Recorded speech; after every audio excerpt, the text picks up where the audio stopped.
Bir nəfər Arif gedir bir yerə, görür ki, yazı yazıb qoyublar divara, yazıblar ki, bu məntəqədə daş yemək qadağandır.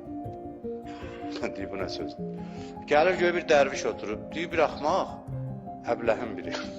Yazıb ki, daş yemək qadağandır. Deyirəm, əbləh mənəm. Mən yazmışam.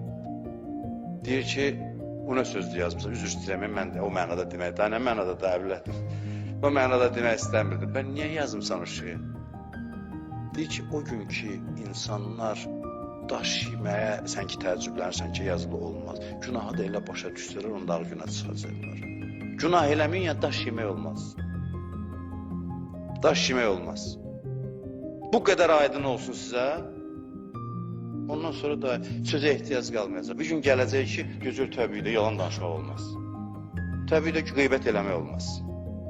Olmaz ki, olmaz da bu qədər aydındır. Daş yemək, tullantı yemək olmaz. Bu qədər aydındır.